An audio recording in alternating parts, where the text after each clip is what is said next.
সুন্দরবনে বাঘের আক্রমণে আহত হয়ে ১৫ বছর ধরে অর্ধাহার অনাহারে দিন পার করছে বরগুনার পাথরঘাটার বাঘা কালাম। বাঘের মুখ থেকে প্রাণে বেঁচে ফিরলেও শরীরের বিভিন্ন জায়গায় রয়ে গেছে ক্ষতচিহ্ন। দুই হাতের মধ্যে বাম হাতটি যেন তার থেকেও নেই। এক প্রকার অচল হয়ে বর্তমানে মানবেতর জীবনযাপন করছেন বাঘা কালাম। ইমরান টিটুর প্রতিবেদন। চোখ পড়া পারে সাথে সাথে হইলে থাবা দিয়েছে মারে। থাবা দেওয়ার পর কই ডেনাটা জাগাই দিয়ে কই লা ইলাহা ইল্লাল্লাহু মুহাম্মাদুর রাসূলুল্লাহ।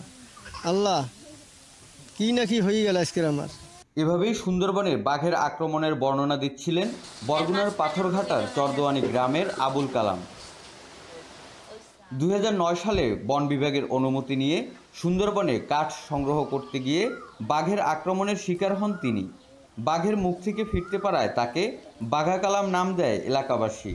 সঠিক চিকিৎসা করাতে না পেরে অচল হয়ে যায় বাম হাত। এরপর থেকেই শুরু হয় কালামের জীবনযুদ্ধ।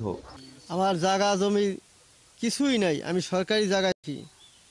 সরকার যদি জায়গা নিয়ে যায় আমার বাপের শক্তিও নাই যে রাখার। বিভিন্ন সময়ে ঝড়ে ক্ষতিগ্রস্ত হয়েছে বাঘা কালামের বসত ঘর। সেই ঘর মেরামতের সামর্থ্যও নেই তার।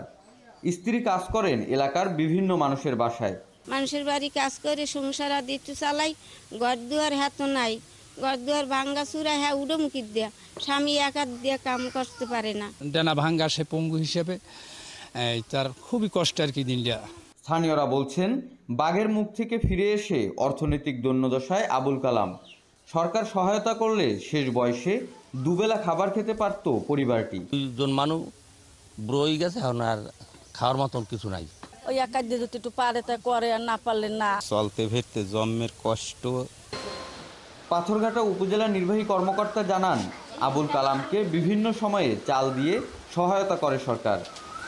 পাশে থাকার জন্য ক্ষুদ্র ক্ষুদ্র যেই প্রয়াসগুলো উপজেলা প্রশাসনের আছে, এটা হলে ডেফিনেটলি গ্রহণ করবে। সে তার আবেদনের প্রেক্ষিতে হোক, তাকে তার তথ্য জানা সাপেক্ষ হোক, আমরা এটা নিয়মিতভাবে গ্রহণ করব। আবুল কালামের সহায়তায় সরকারের পাশাপাশি বিত্তবানদের এগিয়ে আসার আহ্বান জানিয়েছেন স্থানীয়রা।